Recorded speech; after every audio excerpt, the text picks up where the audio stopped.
So bali yung line 1 natin mga parikoy, pumunta sa number 1 ng ng 3-way switch. Tapos yung line 2 natin, pumunta sa single switch. Yung grounding naman natin mga parikoy, bali yung gagamitin natin para sa sa 110 volts. Pumunta sa 3 ng 3-way switch.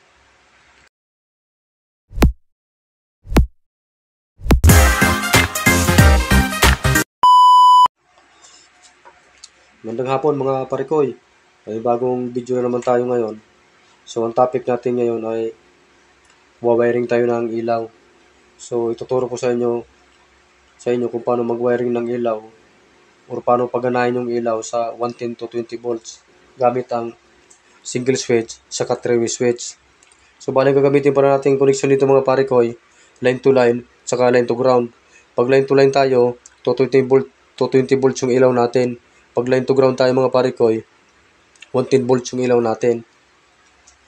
So bali ito yung diagram niya mga parikoy. So ito pala mga parikoy, ganitong connection niya. Magagamit lang natin to pag line to line yung source natin.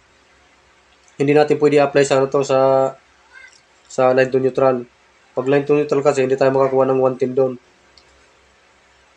So dito kasi pag kumuha tayo ng ito ng ground saka line 1 niya, pag sinukatan natin ng voltahe ito, 110 lang to siya.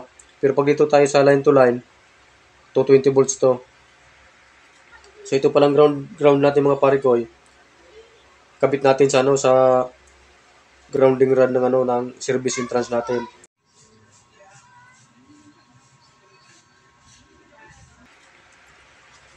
So bali ganito rin sa mga parikoy, yung line 1 natin pumunta sa 1 ng 3-way switch.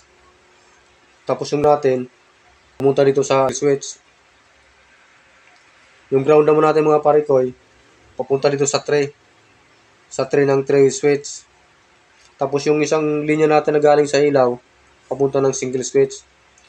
Yung isang linya naman na galing sa ilaw mga parikoy, papunta rin sa kumo ng 3-way switch.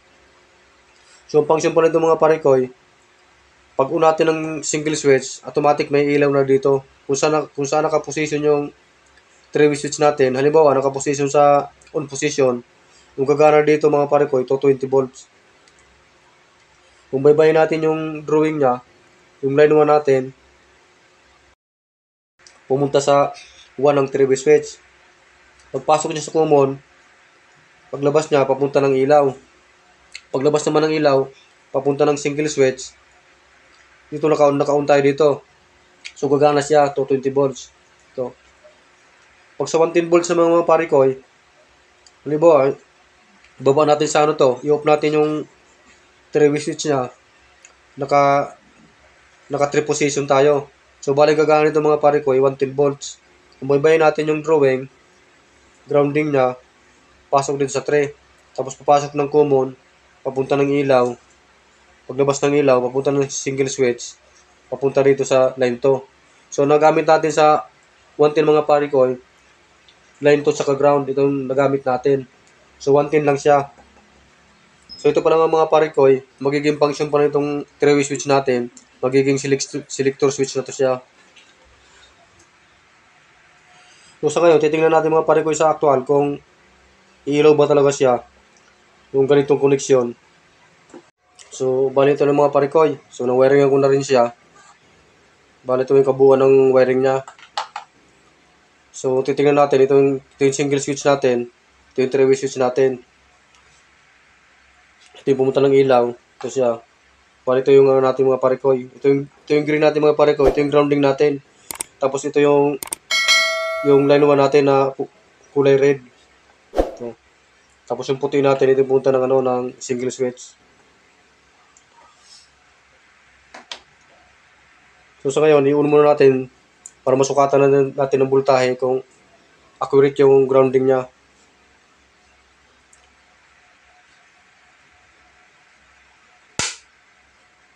So yun na mga parikoy, nakauna siya. So kukunan muna natin ng voltahe siya.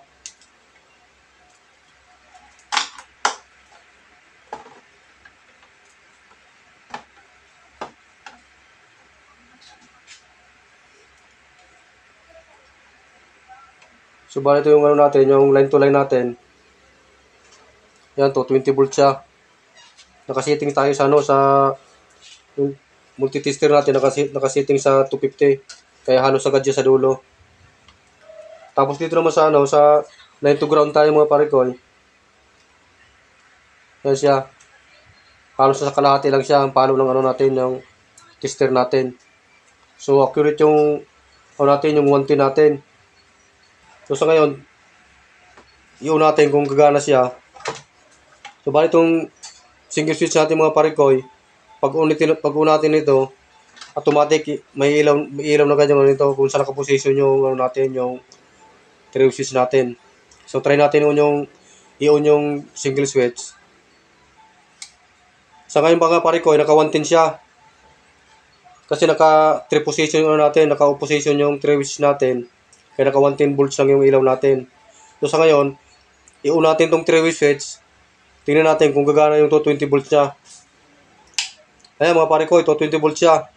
Kung malakas yung ilaw niya. Pag 110 volts lang siya mga parikoy, yan lang ilaw niya, mahina lang ilaw. Bale, ito na yung magkukontrol lang mga parikoy, itong single switch. Yan. Pag ganito mga parikoy, hindi natin mapagana to dito yung natin, yung tray switch. Kailangan i-on muna natin itong yung single switch natin para gumana tong natin, yung three-way switch. Magiging selector switch na kasi ito eh. So pagkabit pa lang ng ganito mga parikoy, pag ganito mga switch, bali yung ganitong position ng pagkabit natin. So nasa sa inyo lang kung nasa ibabaw yung three-way switch o nasa ilalim.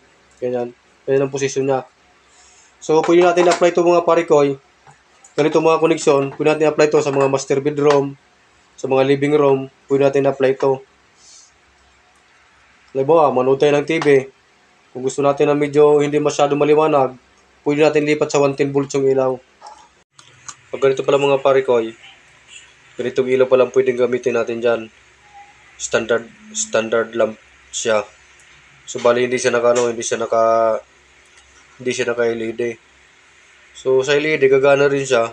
Kaso lang, ang ilaw kasi siya halos parehas lang sa 110 saka 220. So ganun lang mga parikoy. Yung connection ng ganitong yung ganitong 110 to 20 volts. So yun lang mga parikoy. Salamat sa panonood.